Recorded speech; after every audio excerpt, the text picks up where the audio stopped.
सतनाम करता पुरख निर्भव निर्वैर अकाल मूरत अजूनी सैभं गुर प्रसाद जप आद सच जुगाद सच है भी सच नानक होसी भी सच डंडौत बंधन अनक बार सर्व कला समरथ डोलन ते रखो प्रभु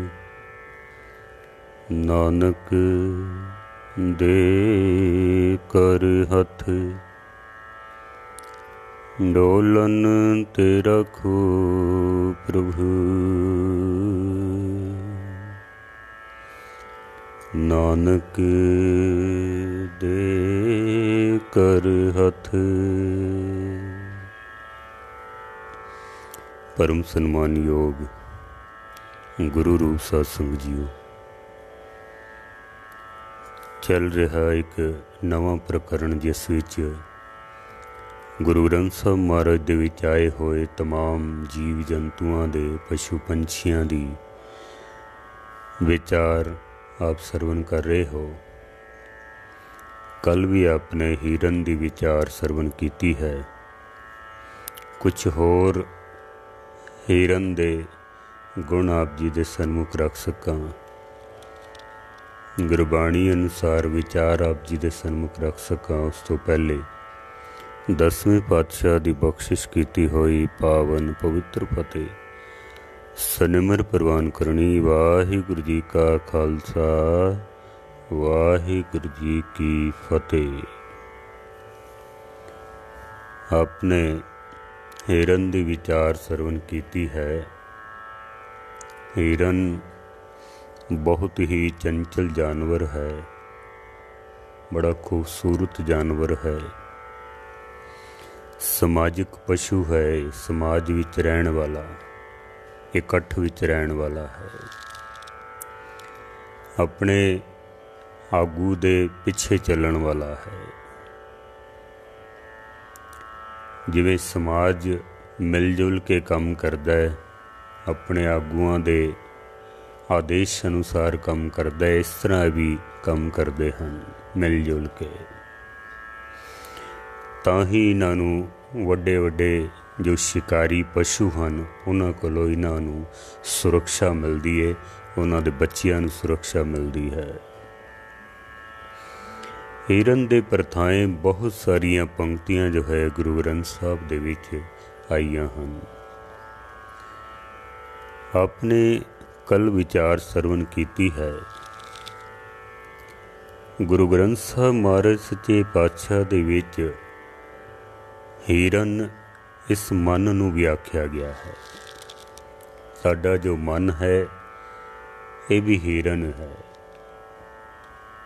सतगुरु सच्चे पातशाह जी कहते ने जैसे हिरन बहुत चंचल जानवर है, बड़ी तेज गति नाल दौड़दा है, साडा ये मन भी बड़ी तेज गति नाल दौड़दा है। हिरन नूं पकड़ना मुश्किल है, साडे इस मन नूं भी पकड़ना मुश्किल है। निमक माहे चार कुंट फिरावे, मन दी इतनी स्पीड है।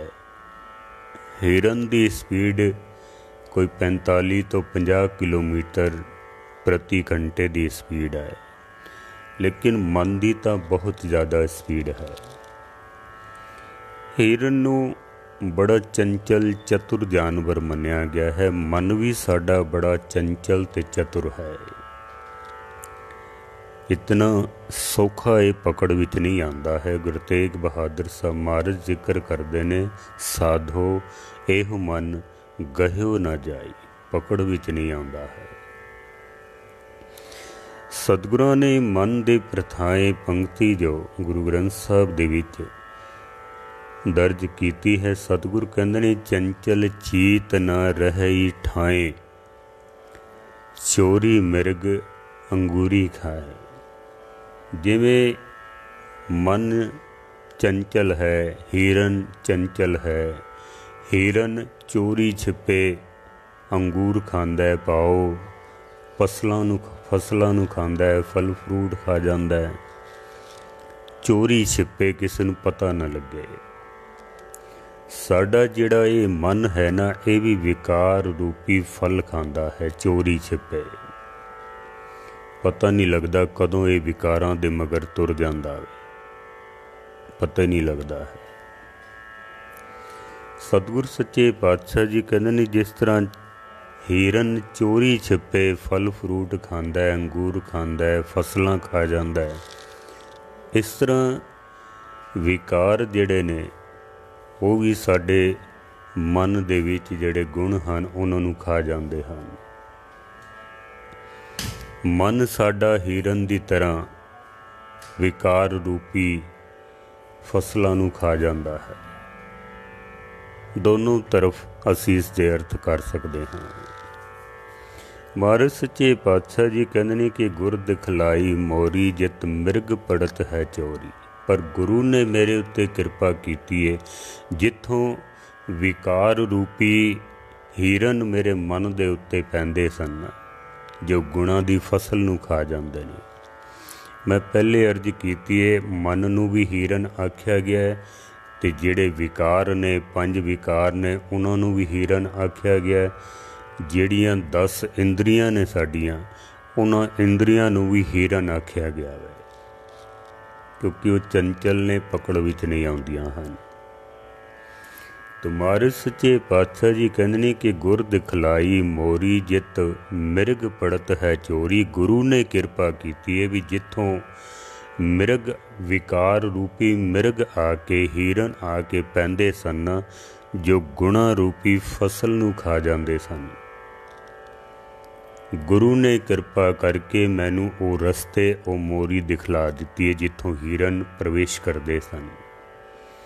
ਤੇ ਫਿਰ ਕਹਿੰਦੇ ਨੇ, ਮੂੰਦ ਲੀਏ ਦਰਵਾਜ਼ੇ, ਬਾਜੀ ਅਲੇ ਅਨਹਦ ਬਾਜੇ। ਮੈਂ ਉਹ ਸਾਰੇ ਰਸਤੇ ਬੰਦ ਕਰ ਦਿੱਤੇ ਨੇ ਜਿੱਥੋਂ ਵਿਕਾਰ ਰੂਪੀ ਹੀਰਨ ਗੁਣਾ ਰੂਪੀ ਫਸਲ ਨੂੰ ਖਾ ਜਾਇਆ ਕਰਦੇ ਸਨ। ਮੈਂ ਉਹ ਸਾਰੇ ਰਸਤੇ ਬੰਦ ਕਰ ਦਿੱਤੇ ਹਨ। ਗੁਰੂ ਅਰਜਨ ਦੇਵ ਜੀ ਮਹਾਰਾਜ ਸੱਚੇ ਪਾਤਸ਼ਾਹ ਦਾ ਇੱਕ ਪਾਵਨ ਸ਼ਬਦ ਹੈ ਗੁਰੂ ਗ੍ਰੰਥ ਸਾਹਿਬ ਦੇ ਵਿੱਚ, ਪੈਰੋ ਰਾਗ ਵਿੱਚ। ਮਹਾਰਾਜ ਸੱਚੇ ਪਾਤਸ਼ਾਹ ਜੀ ਕਹਿੰਦੇ ਨੇ, 10 ਮਿਰਗੀ ਸਹਜੇ ਬੰਦ ਆਨੀ। 10 ਇੰਦਰੀਆਂ ਰੂਪੀ ਜਿਹੜੇ ਮਿਰਗੀ, ਮਿਰਗ ਸਨ, ਹੀਰਨ ਸਨ, ਸਹਜੇ ਬੰਦ ਆਨੀ। ਸਹਿਜ ਤਰੀਕੇ ਦੇ ਨਾਲ ਹੀ ਮੈਂ ਉਹਨਾਂ ਨੂੰ ਬੰਦ ਲਿਆ ਹੈ, ਉਹਨਾਂ ਨੂੰ ਪਕੜ ਲਿਆ ਹੈ। ਮੈਂ ਇੰਦਰੀਆਂ ਨੂੰ ਵਸ ਵਿੱਚ ਕਰ ਲਿਆ ਹੈ। ਮੈਂ 5 ਮਿਰਗ ਬੈਧੇ ਸ਼ਿਵ ਕੀ ਬਾਣੀ। ਨਿਰੰਕਾਰ ਦੀ ਬਾਣੀ ਦੇ ਨਾਲ, ਗੁਰੂ ਦੇ ਸ਼ਬਦ ਦੁਆਰਾ ਜਿਹੜੇ 5 ਵਿਕਾਰ ਰੂਪੀ ਹੀਰਨ ਨੇ, ਮੈਂ ਉਹਨਾਂ ਨੂੰ ਵੀ ਪਕੜ ਲਿਆ ਹੈ, ਕਾਬੂ ਵਿੱਚ ਕਰ ਲਿਆ ਹੈ। 5 ਮਿਰਗ ਬੈਧੇ ਸ਼ਿਵ ਕੀ ਬਾਣੀ। ਫਿਰ ਅੱਗੇ ਕਹਿੰਦੇ ਨੇ, 7 ਸੰਗਤ ਲੈ ਚੜਿਓ ਸ਼ਿਕਾਰ। 7 ਸੰਗਤ ਦੇ ਵਿੱਚ ਆ ਕੇ, 7 ਸੰਗਤ ਰੂਪੀ ਜਿਹੜੇ ਸੰਤ ਲੋਕ ਹਨ, ਉਹਨਾਂ ਦੀ ਸੰਗਤ ਦੇ ਵਿੱਚ ਆ ਕੇ ਮੈਂ ਸ਼ਿਕਾਰ ਕਰਨ ਵਾਸਤੇ ਚੜ੍ਹਿਆ ਹਾਂ। ਤੇ ਫਿਰ ਹੋਇਆ ਕਿ ਮਹਾਰਾਜ ਕਹਿੰਦੇ ਨੇ, ਮਿਰਗ ਪਕੜੇ ਬਿਨ ਘੋਰ ਹਥਿਆਰ। ਇਹ ਜਿਹੜੇ ਮਿਰਗ ਨੇ ਨਾ, 5 ਜਿਹੜੇ ਵਿਕਾਰ ਰੂਪੀ ਹੀਰਨ ਨੇ, 10 ਜਿਹੜੀਆਂ ਇੰਦਰੀਆਂ ਨੇ, ਇਹ ਹੀਰਨ ਨੇ, ਇਹਨਾਂ ਸਾਰਿਆਂ ਨੂੰ ਬਿਨਾਂ ਘੋੜੇ ਤੋਂ, ਬਿਨਾਂ ਹਥਿਆਰ ਤੋਂ, 7 ਸੰਗਤ ਦੇ ਵਿੱਚ ਆ ਕੇ ਮੈਂ ਇਹਨਾਂ ਸਾਰਿਆਂ ਦੇ ਉੱਤੇ ਕਾਬੂ ਪਾ ਲਿਆ ਹੈ। ਦੇਖੋ, ਹੀਰਨ ਬੜੀ ਤੇਜ਼ ਦੌੜਦਾ ਹੈ, ਪਰ ਜਿਹਦੇ ਕੋਲ ਚੀਤੇ ਜੈਸੀ ਫੁਰਤੀ ਹੋਵੇ, ਤਾਕਤ ਹੋਵੇ, ਉਹ ਹੀਰਨ ਨੂੰ ਪਕੜ ਸਕਦਾ ਹੈ। ਸਤ ਸੰਗਤ ਦੇ ਵਿੱਚ ਆ ਕੇ ਸਾਨੂੰ ਇਹ ਤਾਕਤ ਮਿਲਦੀ ਹੈ, ਇਹ ਸ਼ਕਤੀ ਮਿਲਦੀ ਹੈ ਕਿ ਜਿਹੜੇ ਵਿਕਾਰ ਰੂਪੀ ਹੀਰਨ ਨੇ ਜਾਂ ਜਿਹੜੇ 10 ਇੰਦਰੀਆਂ ਰੂਪੀ ਜਿਹੜੇ ਹੀਰਨ ਨੇ, ਇਹਨਾਂ ਨੂੰ ਕਾਬੂ ਦੇ ਵਿੱਚ ਕਰਨ ਵਾਸਤੇ, ਪਕੜਨ ਵਾਸਤੇ, ਇਹਨਾਂ ਨੂੰ ਮਾਰਨ ਵਾਸਤੇ ਸ਼ੇਰ ਜੈਸੀ ਤਾਕਤ ਚਾਹੀਦੀ ਹੈ, ਚੀਤੇ ਜੈਸੀ ਸਾਡੇ ਕੋਲ ਫੁਰਤੀ ਹੋਣੀ ਚਾਹੀਦੀ ਹੈ, ਤਾਂ ਇਹਨਾਂ ਨੂੰ ਮਾਰ ਸਕਦੇ ਹਾਂ। ਵਰਨਾ ਇਹਨਾਂ ਨੂੰ ਮਾਰਨਾ ਬੜਾ ਮੁਸ਼ਕਲ ਹੈ। ਸਤ ਸੰਗ ਲੈ ਚੜਿਓ ਸ਼ਿਕਾਰ, ਮ੍ਰਿਗ ਪਕਰੇ ਬਿਨ ਘੋਰ ਹਥਿਆਰ, ਮ੍ਰਿਗ ਪਕਰੇ ਘਰ ਆਣੇ ਹਾਠ, ਚੁੱਕ ਚੁੱਕ ਲੈ ਗਏ ਵਿਚੇ ਬਾਟ। ਸਤ ਸੰਗਤ ਦੀ ਸ਼ਕਤੀ ਦੇ ਨਾਲ, ਤਾਕਤ ਦੇ ਨਾਲ ਇਹਨਾਂ ਹੀਰਨਾਂ ਦੇ ਉੱਤੇ ਕਾਬੂ ਪਾਇਆ ਜਾ ਸਕਦਾ ਹੈ। ਮਨ ਨੂੰ ਵਸ ਵਿੱਚ ਕਰਨਾ ਬੜਾ ਮੁਸ਼ਕਲ ਕੰਮ ਹੈ, ਪਕੜਨਾ ਬੜਾ ਔਖਾ ਕੰਮ ਹੈ। ਗੁਰੂਆਂ ਨੇ, ਭਗਤਾਂ ਨੇ ਇਹ ਦ੍ਰਿਸ਼ਟਾਂਤ ਦਿੱਤੇ ਹਨ ਕਿ ਮਨ ਪਕੜਨਾ ਬੜਾ ਔਖਾ ਕੰਮ ਹੈ, ਇਹਦੀ ਸਪੀਡ ਬੜੀ ਹੈ। ਇਸ ਵਾਸਤੇ ਮਹਾਰਾਜ ਨੇ ਮਨ ਨੂੰ ਵੀ ਜੋ ਹੈ ਹੀਰਨ ਕਰਕੇ ਆਖਿਆ ਹੈ। ਹੀਰਨ ਚੰਚਲ ਚੀਤ ਨ ਰਹੇ ਠਾਈ, ਚੋਰੀ ਮਿਰਗ ਅੰਗੂਰੀ ਖਾਏ। ਸਾਡੇ ਇਹ ਮਨ ਨੂੰ ਕਾਬੂ ਕਰਨਾ ਮੁਸ਼ਕਲ ਹੈ। ਮਨ ਕਾਬੂ ਦੇ ਵਿੱਚ ਆ ਜਾਏ ਫਿਰ ਸਾਡਾ ਜੀਵਨ ਸਫਲ ਹੋ ਜਾਂਦਾ ਹੈ। ਗੁਰੂ ਗ੍ਰੰਥ ਸਾਹਿਬ ਮਹਾਰਾਜ ਦੇ ਵਿੱਚ ਹੀਰਨ ਦਾ ਇੱਕ ਅਵਗੁਣ ਬਹੁਤ ਵੱਡੇ ਪੱਧਰ 'ਤੇ ਬਿਆਨ ਕੀਤਾ ਗਿਆ ਹੈ। ਹੀਰਨ ਦੀਆਂ ਕਈ ਕਿਸਮਾਂ ਨੇ। ਇੱਕ ਹੀਰਨ ਐਸਾ ਹੈ ਜਿਹਦੀ ਨਾਭੀ ਦੇ ਵਿੱਚ ਕਸਤੂਰੀ ਹੁੰਦੀ ਹੈ। ਕਸਤੂਰੀ ਬੜੀ ਉਸਦੀ ਤਾਸੀਰ ਜਿਹੜੀ ਹੈ ਉਹ ਗਰਮ ਹੁੰਦੀ ਹੈ। ਠੰਡੇ ਇਲਾਕਿਆਂ ਵਿੱਚ ਖਾਸ ਕਰਕੇ ਜਿਹੜੇ ਹੀਰਨ ਹੁੰਦੇ ਨਾ, ਠੰਡੇ ਇਲਾਕਿਆਂ ਵਿੱਚ, ਉਹਨਾਂ ਦੀ ਨਾਭੀ ਦੇ ਵਿੱਚ ਆਪਣੇ ਆਪ ਹੀ ਅੰਦਰੋਂ ਪ੍ਰਗਟ ਹੁੰਦੀ ਹੈ ਕਸਤੂਰੀ। ਖੁਸ਼ਬੂ ਉਸਦੀ ਬੜੀ ਜ਼ਬਰਦਸਤ ਹੁੰਦੀ ਹੈ, ਖੁਸ਼ਬੂ ਬਹੁਤ ਹੁੰਦੀ ਹੈ ਉਹਦੇ ਵਿੱਚ। ਹੀਰਨ ਉਸ ਕਸਤੂਰੀ ਦੀ ਖੁਸ਼ਬੂ ਨੂੰ ਤਾਂ ਲੈਂਦਾ ਹੈ, ਪਰ ਉਸ ਨੂੰ ਪਤਾ ਨਹੀਂ ਲੱਗਦਾ ਕਿ ਇਹ ਖੁਸ਼ਬੂ ਮੇਰੇ ਕੋਲ ਆ ਕਿੱਥੋਂ ਰਹੀ ਹੈ। ਗੁਰੂ ਨਾਨਕ ਸੱਚੇ ਪਾਤਸ਼ਾਹ ਨੇ ਗੁਰੂ ਗ੍ਰੰਥ ਸਾਹਿਬ ਮਹਾਰਾਜ ਦੇ ਵਿੱਚ ਹੀਰਨ ਦੇ ਇਸ ਅਵਗੁਣ ਨੂੰ ਬਿਆਨ ਕਰਕੇ ਮਨੁੱਖ ਨੂੰ ਸਮਝਾਉਣ ਦੀ ਕੋਸ਼ਿਸ਼ ਕੀਤੀ ਹੈ। ਕਿਉਂਕਿ ਸਾਡਾ ਮੂਲ ਜਿਹੜਾ ਮਕਸਦ ਹੈ ਨਾ ਇਸ ਕਥਾ ਦਾ, ਕਿ ਪਸ਼ੂਆਂ ਦੇ ਨਾਮ ਗੁਰੂ ਗ੍ਰੰਥ ਸਾਹਿਬ ਦੇ ਵਿੱਚ ਕਿਉਂ ਆਏ ਹਨ, ਕਿਉਂ ਸਤਿਗੁਰਾਂ ਨੇ ਇਹਨਾਂ ਦਾ ਜ਼ਿਕਰ ਕੀਤਾ ਹੈ। ਮਹਾਰਾਜ ਸੱਚੇ ਪਾਤਸ਼ਾਹ ਜੀ, ਗੁਰੂ ਅਮਰਦਾਸ ਮਹਾਰਾਜ ਸੱਚੇ ਪਾਤਸ਼ਾਹ ਜੀ ਕਹਿੰਦੇ ਨੇ, ਘਰ ਹੀ ਮੈਂ ਅੰਮ੍ਰਿਤ ਭਰਪੂਰ ਹੈ, ਮਨਮੁਖਾਂ ਸਾਧ ਨ ਪਾਇਆ। ਜਿਉ ਕਸਤੂਰੀ ਮਿਰਗ ਨ ਜਾਣੇ, ਭਰਮ ਦਾ ਭਰਮ ਭੁਲਾਇਆ। ਘਰ ਹੀ ਮੈਂ ਅੰਮ੍ਰਿਤ ਭਰਪੂਰ ਹੈ। ਪਰਮਾਤਮਾ ਦਾ ਨਾਮ ਰੂਪੀ ਅੰਮ੍ਰਿਤ ਜਿਹੜਾ ਹੈ ਉਹ ਸਾਡੇ ਘਰ ਦੇ ਵਿੱਚ, ਸਾਡੇ ਸਰੀਰ ਦੇ ਵਿੱਚ ਹੀ ਮੌਜੂਦ ਹੈ। ਪਰ ਜੈਸੇ ਹੀਰਨ ਦੀ ਨਾਭੀ ਦੇ ਵਿੱਚ ਕਸਤੂਰੀ ਹੁੰਦੀ ਹੈ, ਖੁਸ਼ਬੂ ਤੇ ਉਸ ਨੂੰ ਆ ਰਹੀ ਹੈ, ਪਰ ਉਹਨੂੰ ਪਤਾ ਨਹੀਂ ਹੈ ਕਿ ਇਹ ਖੁਸ਼ਬੂ ਕਿੱਥੋਂ ਆਉਂਦੀ ਪਈ ਹੈ। ਤੇ ਫਿਰ ਹੁੰਦਾ ਕੀ ਹੈ, ਹੀਰਨ ਬਾਹਰ-ਬਾਹਰ ਜੰਗਲਾਂ ਦੇ ਵਿੱਚ ਭਟਕਦਾ ਰਹਿੰਦਾ ਹੈ ਵੀ ਪਤਾ ਨਹੀਂ ਇਹ ਖੁਸ਼ਬੂ ਕਿੱਥੋਂ ਆ ਰਹੀ ਹੈ, ਇਹ ਖੁਸ਼ਬੂ ਮੈਨੂੰ ਮਿਲ ਜਾਵੇ, ਇਸ ਦਾ ਸਰੋਤ ਮੈਨੂੰ ਮਿਲੇ ਵੀ ਕਿੱਥੋਂ ਆ ਰਹੀ ਹੈ। ਮਹਾਰਾਜ ਨੇ ਬਾਣੀ ਦੇ ਵਿੱਚ ਇਸ ਤਰ੍ਹਾਂ ਬਿਆਨ ਕੀਤਾ ਕਿ ਮਨੁੱਖ ਦੀ ਹਾਲਤ ਵੀ ਐਸੀ ਹੋਈ ਪਈ ਹੈ, ਰੱਬ ਪਰਮਾਤਮਾ ਸਾਡੇ ਅੰਦਰ ਹੀ ਹੈ, ਕੋਈ ਕਿਧਰੇ ਦੂਰ ਨਹੀਂ ਹੈ ਉਹ। ਲੇਕਿਨ ਬੰਦਾ ਰੱਬ ਨੂੰ ਪ੍ਰਾਪਤ ਕਰਨ ਵਾਸਤੇ ਪਤਾ ਨਹੀਂ ਕਿੱਥੇ ਕਿੱਥੇ ਭਟਕਦਾ ਰਹਿੰਦਾ ਹੈ, ਬਾਹਰ ਭਟਕਦਾ ਪਿਆ ਹੈ। ਗੁਰੂ ਰਾਮਦਾਸ ਮਹਾਰਾਜ ਸੱਚੇ ਪਾਤਸ਼ਾਹ ਜੀ ਕਹਿੰਦੇ ਨੇ, ਜੋ ਨਰ ਭਰਮ ਭਰਮ ਉਦਿਆਨੇ, ਤੇ ਸਾਕਤ ਮੂੜ ਮੁਹੇ। ਜਿਉ ਮਿਰਗ ਨਾਭ ਬਸੇ ਬਾਸ ਬਸਨਾ, ਭ੍ਰਮ ਭ੍ਰਮਿਓ ਚਾਰ ਗਹੇ। ਗੁਰੂ ਰਾਮਦਾਸ ਮਹਾਰਾਜ ਜੀ ਸਤਿਗੁਰ ਕਹਿੰਦੇ ਨੇ ਸਾਕਤ ਪੁਰਸ਼ ਰੱਬ ਨਾਲੋਂ ਟੁੱਟਿਆ ਹੋਇਆ ਬੰਦਾ ਰੱਬ ਦੀ ਤਲਾਸ਼ ਕਰਦਾ ਹੈ, ਪਰ ਉਹ ਬਾਹਰ ਵੱਲ ਤਲਾਸ਼ ਕਰਦਾ ਹੋਵੇ। ਪਰਮਾਤਮਾ ਅੰਦਰ ਹੈ। ਜੈਸੇ ਹਿਰਨ ਜੰਗਲਾਂ ਦੇ ਵਿੱਚ ਭਟਕਦਾ ਫਿਰਦਾ ਹੈ, ਝਾੜੀਆਂ ਦੇ ਵਿੱਚ ਸਿੰਗ ਮਾਰਦਾ ਹੈ, ਮੂੰਹ ਮਾਰਦਾ ਹੈ ਵੀ ਇਹ ਖੁਸ਼ਬੂ ਕਿੱਥੋਂ ਆ ਰਹੀ ਹੈ। ਆਉਂਦੀ ਤਾਂ ਖੁਸ਼ਬੂ ਦੀ ਨਾਭੀ ਦੇ ਵਿੱਚੋਂ ਹੀ ਹੈ, ਪਰ ਉਹ ਲੱਭਦਾ ਉਸ ਨੂੰ ਬਾਹਰ ਵਾਲ ਹੈ। ਜਿਉਂ ਕਸਤੂਰੀ ਮਿਰਗ ਨਾ ਜਾਣੇ, ਤਿਉਂ ਭਰਮ ਦਾ ਭਰਮ ਭੁਲਾਇਆ। ਮਨੁੱਖ ਇਸ ਤਰ੍ਹਾਂ ਭੁਲੇਖੇ ਦੇ ਵਿੱਚ ਪਿਆ ਹੋਇਆ ਹੈ, ਜੈਸੇ ਇੱਕ ਹਿਰਨ ਨਾਭੀ ਉਹਦੇ ਕੋਲ ਹੈ ਤੇ ਲੱਭਦਾ ਉਹ ਬਾਹਰ ਪਿਆ ਵੇ। ਖੁਸ਼ਬੂ ਉਹਦੇ ਕੋਲ ਹੀ ਹੈ, ਪਰ ਲੱਭਦਾ ਉਹ ਬਾਹਰ ਪਿਆ ਵੇ। ਮਨੁੱਖ ਦੀ ਐਸੀ ਹਾਲਤ ਹੋਈ ਪਈ ਹੈ।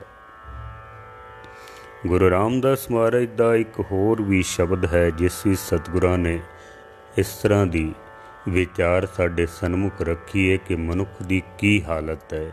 ਪਰਮਾਤਮਾ ਹੈ ਅੰਦਰ ਹੈ, ਲੱਭਦਾ ਉਸ ਨੂੰ ਬਾਹਰ ਪਿਆ ਵੇ। ਸਤਿਗੁਰੂ ਕਹਿੰਦੇ ਨੇ ਅੰਤਰ ਬਾਸ ਬਸਤ ਮੁਸਕਾਈ, ਅੰਤਰ ਬਾਸ ਬਸਤ ਮੁਸਕਾਈ ਭੂਲਾ ਮਿਰਗ ਸਿੰਘਾਰੇ। ਜਿਵੇਂ ਹਿਰਨ ਆਪਣੇ ਸਿੰਘ ਮਾਰਦਾ ਝਾੜੀਆਂ ਦੇ ਵਿੱਚ, ਵੀ ਸ਼ਾਇਦ ਖੁਸ਼ਬੂ ਇੱਥੋਂ ਆਉਂਦੀ ਪਈ ਹੈ। ਮਹਾਰਾਜ ਕਹਿੰਦੇ ਨੇ ਬਨ ਬਨ ਢੂੰਡ ਢੂੰਡ ਫਿਰ ਤਾਕੀ, ਗੁਰ ਪੂਰੇ ਘਰ ਨਿਸਤਾਰੇ।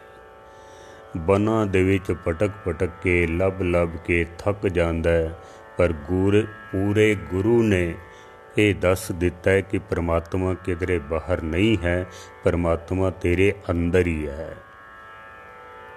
ਭਗਤ ਪੀਪਾ ਜੀ ਦਾ ਸ਼ਬਦ ਹੈ ਇੱਕ। ਭਗਤ ਪੀਪਾ ਜੀ ਕਹਿੰਦੇ ਨੇ ਜੋ ਬ੍ਰਹਮੰਡੇ ਸੋਈ ਪਿੰਡੇ। ਜੋ ਕੁਛ ਬ੍ਰਹਮੰਡ ਦੇ ਵਿੱਚ ਹੈ ਸੋਈ ਸਾਡੇ ਇਸ ਪਿੰਡੇ ਦੇ ਵਿੱਚ, ਇਸ ਪਿੰਡ ਵਿੱਚ, ਸਰੀਰ ਦੇ ਵਿੱਚ ਹੈ। ਜੋ ਖੋਜੇ ਸੋ ਪਾਵੇ। ਪਰ ਜਿਹੜਾ ਕੋਈ ਖੋਜ ਕਰੇਗਾ ਤੇ ਉਹ ਪ੍ਰਾਪਤ ਕਰੇਗਾ, ਤੇ ਖੋਜ ਵੀ ਸਹੀ ਦਿਸ਼ਾ ਵਿੱਚ ਕਰੇਗਾ ਤਾਂ ਮਿਲੇਗਾ। ਤੇ ਜੇ ਹਿਰਨ ਦੀ ਤਰ੍ਹਾਂ ਵੀ ਹੈ ਤਾਂ ਅੰਦਰ ਹੀ ਹੈ, ਤੇ ਲੱਭਦੇ ਅਸੀਂ ਬਾਹਰ ਪਏ ਹਾਂ, ਉਸ ਨੂੰ ਕਦੀ ਨਹੀਂ ਲੱਭ ਸਕਦਾ ਹੈ।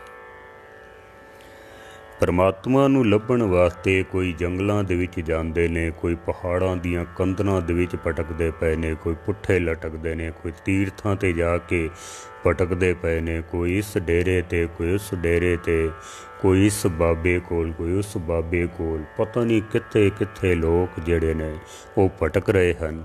ਪਰ ਗੁਰਬਾਣੀ ਕਹਿੰਦੀ ਹੈ ਪਰਮਾਤਮਾ ਤੇਰੇ ਅੰਦਰ ਹੈ, ਕਿਧਰੇ ਹੋਰ ਨਹੀਂ ਹੈ। ਪਰਮਾਤਮਾ ਤੇ ਤੇਰੇ ਅੰਦਰ ਹੀ ਹੈ। ਮਹਾਰਾਜ ਕਹਿੰਦੇ ਨੇ ਪੇਖਤ ਸੁਨਤ ਸਦਾ ਹੈ ਸੰਗੇ, ਮੈਂ ਮੂਰਖ ਜਾਣਿਆ ਦੂਰੀ ਰੇ। ਰੱਬ ਹੈ ਤਾਂ ਸਾਡੇ ਬਿਲਕੁਲ ਨੇੜੇ ਹੀ ਹੈ, ਪਰ ਸਾਡੀ ਮੂਰਖਤਾ ਕਰਕੇ ਮੈਂ ਮੂਰਖ ਜਾਣਿਆ ਦੂਰੀ ਰੇ। ਪਰ ਪਰਮਾਤਮਾ ਨੂੰ ਅਸੀਂ ਦੂਰ ਸਮਝ ਲਿਆ ਹੈ ਤਾਂ ਉਹ ਬਿਲਕੁਲ ਨੇੜੇ ਹੀ ਹੈ ਸਾਡੇ। ਕਈ ਭਗਤਾਂ ਨੇ ਪਰਮਾਤਮਾ ਨੂੰ ਆਖਿਆ ਕਿ ਉਹ ਬਹੁਤ ਦੂਰ ਹੈ। ਗੁਰੂ ਨਾਨਕ ਸੱਚੇ ਪਾਤਸ਼ਾਹ ਜੀ ਦੀ ਬਾਣੀ ਜਪਜੀ ਸਾਹਿਬ, ਸਤਿਗੁਰ ਕਹਿੰਦੇ ਨੇ ਕੋਈ ਉਸ ਪਰਮਾਤਮਾ ਨੂੰ ਗਾ ਰਿਹਾ ਕਿ ਉਹ ਬੜਾ ਦੂਰ ਹੈ, ਕੋਈ ਗਾ ਰਿਹਾ ਕਿ ਉਹ ਬੜਾ ਨੇੜੇ ਹੈ। ਗਾਵੇ ਕੋ ਜਾਪੇ ਦਿਸੇ ਦੂਰ, ਗਾਵੇ ਕੋ ਵੇਖੇ ਹਾਦਰਾ ਹਦੂਰ। ਕੋਈ ਕਹਿ ਰਿਹਾ ਹੈ ਕਿ ਪਰਮਾਤਮਾ ਬੜੀ ਦੂਰ ਹੈ। ਹੁਣ ਜਿਹੜਾ ਹਿਰਨ ਦੀ ਤਰ੍ਹਾਂ ਲੱਭਦਾ ਪਿਆ ਨਾ, ਉਹਦੇ ਵਾਸਤੇ ਤੇ ਪਰਮਾਤਮਾ ਬੜੀ ਦੂਰ ਹੈ। ਪਰ ਜਿਸ ਨੂੰ ਗੁਰੂ ਦੀ ਕਿਰਪਾ ਦੁਆਰਾ ਸਮਝ ਆ ਗਈ ਹੈ, ਉਹਨੇ ਆਖਿਆ ਨਹੀਂ, ਪਰਮਾਤਮਾ ਤਾਂ ਬਹੁਤ ਨੇੜੇ ਹੈ। ਜੈਸੇ ਬਾਬਾ ਫਰੀਦ ਜੀ 12-12 ਸਾਲ ਤੱਕ ਜੋ ਹੈ ਜੰਗਲਾਂ ਦੇ ਵਿੱਚ ਸਮਾਧੀਆਂ ਲਾਈਆਂ, ਉਹਨਾਂ ਨੇ ਤਪ ਕੀਤਾ, ਪਰ ਰੱਬ ਨਹੀਂ ਮਿਲਿਆ ਹੈ। ਤਾਂ ਉਹਨਾਂ ਨੇ ਫਿਰ ਕਹਿ ਵੀ ਦਿੱਤਾ ਵੀ ਗਲੀਏ ਚਿੱਕੜ ਦੂਰ ਕਰ, ਨਾਲ ਪਿਆਰੇ ਨੇ ਹੋ। ਪਰਮਾਤਮਾ ਤੇਰਾ ਘਰ ਬੜਾ ਦੂਰ ਹੈ ਤੇ ਗਲੀਆਂ ਦੇ ਵਿੱਚ ਚਿੱਕੜ ਬੜਾ ਹੈ, ਮੈਂ ਕਿਵੇਂ ਤੇਰੇ ਤੱਕ ਪਹੁੰਚਾਂ। बाबा फरीद जी। पर जिस वक्त बाबा फरीद नूं इलम होया गुरु दे सदके, किरपा हुई बाबा फरीद जी ते, बाबा फरीद जी नूं ही कहना पिया भी फरीदा जंगल जंगल क्या पवे, वन कंडा मोड़े वसी रब ही आलीए। जंगल क्या ढूंढे, कित्थे तू जंगलों दे विच टक्करां मारदा पिया वे, रब परमात्मा खुदा तेरे अंदर ही वसदा पिया, किधरे दूर नहीं है, वो किधरे दूर नहीं है, अंदर ही है साडे। पहले बाबा फरीद जी कहते ने कि वो दूर है, फिर कहते ने नहीं वो तो अंदर ही है, क्योंकि समझ आ गई है। भगत रविदास जी कहते ने कह रविदास हाथ पे नेरे सहजे होए सहोई। परमात्मा ते साडे हाथ नालों भी बड़ी नेड़े है, बहुत नेड़े है। हाँ, साडा हाथ भी दूर चला जाता है, वो तो साडे हाथ तो भी बड़ी नेड़े है, ते लभदे असी उसनूं बाहर पे हाँ। गुरु अर्जन देव जी महाराज सच्चे पातशाह जी कहते ने सब किछ घर में बाहर ना है, बाहर टोले सो परम भुला है। सब किछ घर दे विच ही है, बाहर टोले सो परम भुला है। जिहड़ा बाहर लभदा पिया ना वो परम दे विच है, भुलेखे दे विच है। उहदी हालत इस तरह समझ लवो जैसे हिरन नाभि कोले ते लभदा उसनूं बाहर पिया वे। पंजाबी दी एक कहावत है, कुछड़ धी ते शहर टंडोरा। धी कुछड़ दे विच है, वो तो कोल ही है, ते शहर दे विच टंडोरा है, बई गवाच गई है, लभो उसनूं। परमात्मा है तो साडे अंदर ही है। गुरु अर्जन देव जी महाराज कहते ने सब किछ घर में बाहर नाहे, बाहर टोले सो परम भुलाए। गुर प्रसादी जिने अंतर पाया, सो अंतर बाहर सुहेला जियो। गुरु की किरपा द्वारा ये पता चल जाता है कि जिसनों मैं बाहर लभदा पिया वो तो मेरे अंदर ही है, दूर नहीं है। पर असी परमात्मा नूं लभदे पे हां बाहर, संसार दे सुखां विच उसनूं लभदे पे हां, धन दे विच परमात्मा नूं लभदे पे हां, महल माड़ियां दे विच परमात्मा नूं लभदे पे हां, परिवार दे विच असी उसनूं लभदे पे हां। परमात्मा इत्थों नहीं लभ सकदा है। जे उसनूं लभना है ना, अपने अंदर अपनी खोज करनी पैनी है, अपने आप दी खोज करनी पैनी है, तां सानूं किसी परम आनंद दी प्राप्ति हो सकती है।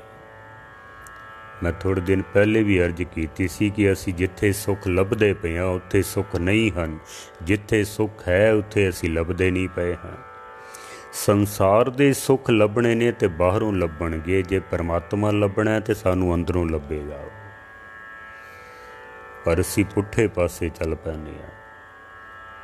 असी संसार दे सुखां दे विचों परम आनंद लभदे पे हाँ, परमात्मा नू लभदे पे हाँ, नहीं मिल सकता है। मैं एक दिन पढ़ रहा सा, एक फकीर होया इब्राहिम, जो किसी जमाने दे विच बादशाह सी, बलख बुखारे दा बादशाह सी। रात बिस्तरे दे उत्ते सुत्ता होया वे, नींद नहीं आ रही है, सोचां दे विच पिया होया भी धन भी बहुत इकट्ठा कर लिया है, राज भी बहुत वड्डा हो गया है, शस्त्र भी बड़े इकट्ठे कर लेने, सेना बड़ी वड्डी हो गई है, महल माड़ियाँ बहुत बना लिया ने, किसी चीज़ की कमी नहीं है, पर फिर आनंद क्यों नहीं है, सुकून क्यों नहीं है, सुख क्यों नहीं है। अद्धी रात का समा ते इस तरह सोचदा पिया बिस्तरे दे उत्ते। इसनूं महसूस होया कि मेरी छत दे उत्ते कोई टहलदा पिया वे, कोई चलदा पिया वे। इन्हें आवाज़ मारी, कौन है? उन्हें आख्या भी मैं छत ते आया हाँ, मेरा कुछ गवाच गया वे। इन्हें पूछया की गवाचा है? कहंदा मेरे ऊँठ गवाच गए ने ते मैं इत्थे लभदा पिया छत ते। इब्राहिम बड़ी जोर दी हसिया, कहंदा हद दे कमाल दा मूर्ख बंदा है। उठ गुआचे ने ते लभदा तू छत ते पियावें, थल्ले उतर जमीन ते लभ, जंगल विच जा उत्थे लभ, छत ते उठ किवें लभणगे। एक कोई फकीर साईं सी, कोई पहुंची हुई रूह सी, वो भी बड़ी जोर दी हसिया, कहंदा मैनू सलाह देंदा पिया भी उठ छत ते नहीं मिलने हन, तू जिस आनंद दी तलाश विच है वो राज सिंघासन ते बह के तैनू नहीं मिल सकते हैं। तेरी खोज गलत है। जो कुछ तू कट्ठा कीता है ना, धन कट्ठा कीता है, राज कट्ठा कीता है, शस्त्र कट्ठे कीते ने, सेना बहुत वधाई है, परिवार बहुत वधा लिया है। जिस परम आनंद की तलाश भी तू है ना, वो इत्थे बह के तैनू नहीं मिल सकता है। तेरी खोज ही गलत है। तैनू नींद नहीं आ रही है, आनंद कित्थों आ सकता तैनू? तेरे कोल तो नींद ही नहीं है।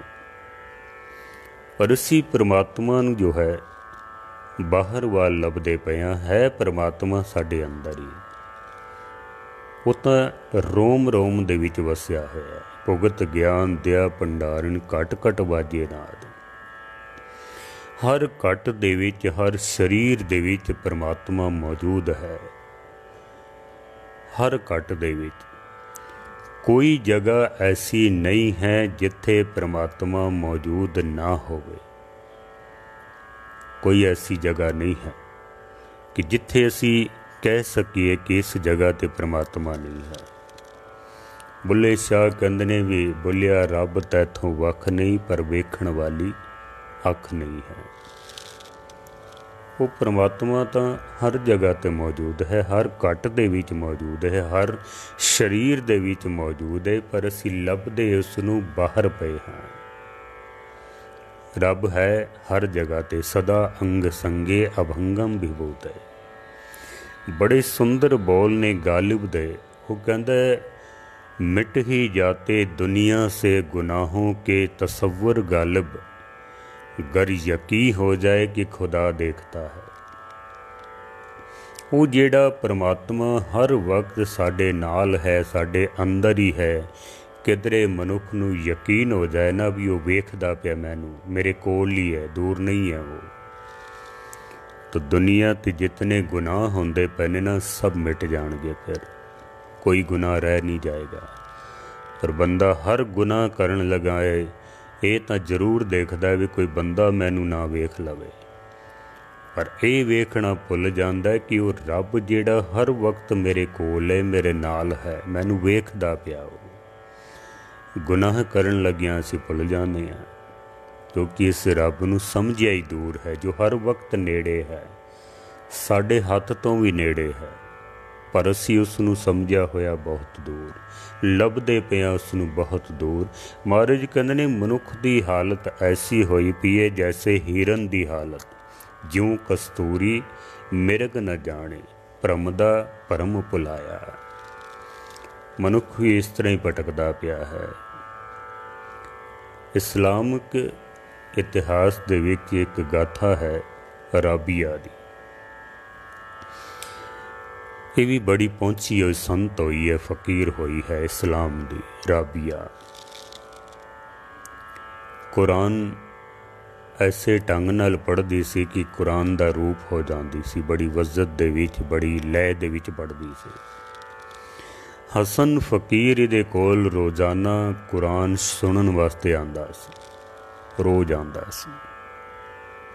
ते हर वक्त उहदा ये कहना भी सी भी मैं रब दी तलाश कर रहा, शायद तेरे कोलों मिल जाए, शायद उत्थों मिल जाए, शायद उत्थों मिल जाए।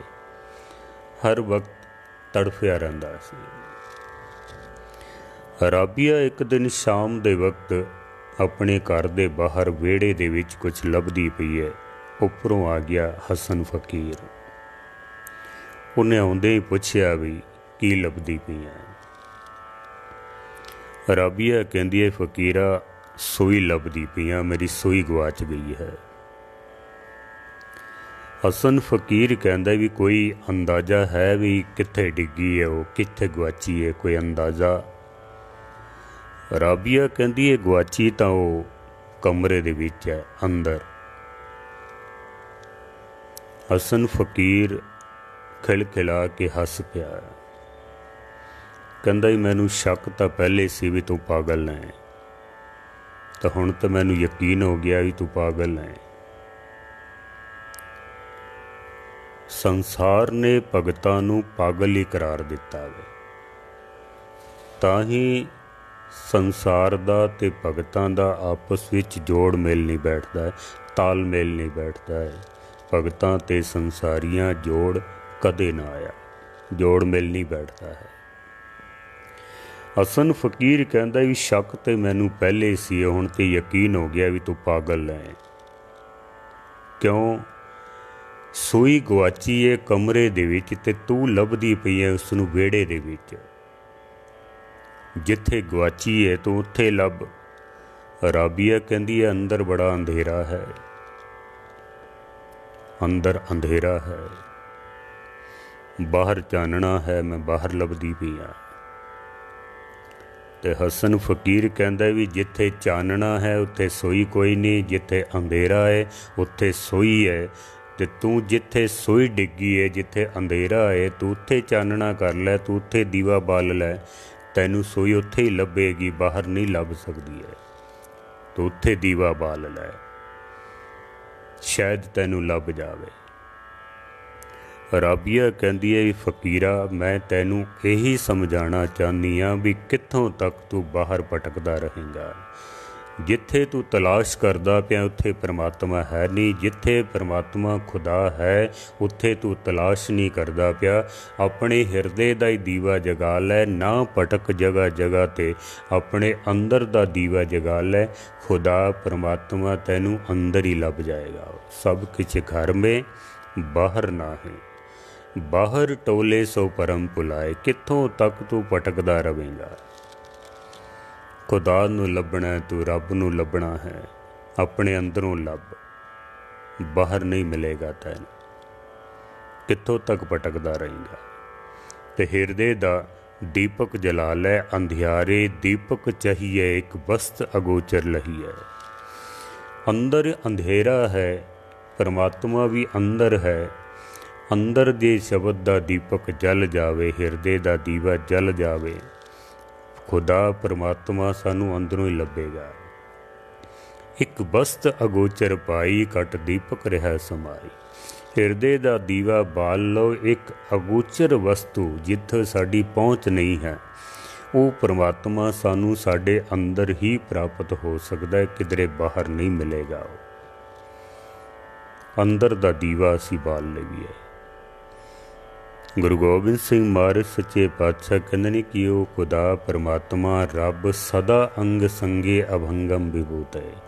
परमात्मा साडे अंदर ही है। इस वक्त गुरबाणी कहती है तुम कर आओ मेरे मीत।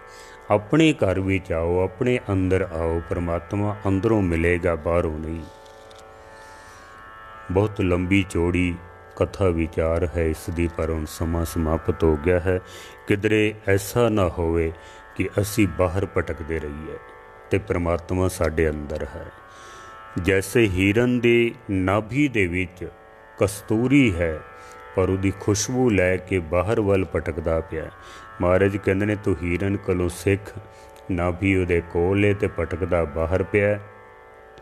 रब भी तेरे अंदर ही है, किधरे बाहर भटक भटक के अपना जीवन ना बर्बाद कर लवी, अपना जीवन बर्बाद ना कर लवी। क्योंकि वो परमात्मा, एक शायर कहता भी बेपर्द इतना कि हर जर्रे में उसका ही ज़हूर है। परमात्मा बेपर्द है, कोई पर्दा नहीं, हर जर्रे दे विच उसे ही परमात्मा दा नूर है। पर बापर्द इतना कि नज़र तक नहीं आता है, लेकिन पर्दा इतना है उस परमात्मा दा कि वो सानू नज़र तक नहीं आउंदा है, हर जगह ते है। इस सत्य गुरबाणी कहती है कि परमात्मा नू वेखण वाली जिहड़ी अख है ना, वो कोई होर अख है। वो ये अख नहीं जिहदे नाल असीं संसार नू देखदे पए हां। रब नू वेखण वाली अख कोई होर है। सतगुर सच्चे पातशाह जी मेहर करन। नानक से अखणियां बियन जिन्नी डिसंदो मां पिरी। जिन्हां अखां दे नाल ਉਹ परमात्मा दिखाई देंदा है ਉਹ अख सानू प्राप्त होवे। किधरे ऐसा ना होए हिरन की तरह असी भटकते रहीए। कामादिक ਜਿਹੜੇ पंज विकार हिरन ने उन्होंने असी काबू विच करिए, सत संगत करिए, बाणी पढ़ीए। होर भी गुण हिरन दे जो गुरबाणी ने बयान किए हैं कल आप जी दे सन्मुख रखांगे। सतगुरु मेहर करन, भुल्लां चुकां दी क्षमा। सारियां दा धन्नवाद। वाहिगुरू जी का खालसा, वाहिगुरू जी की फतेह।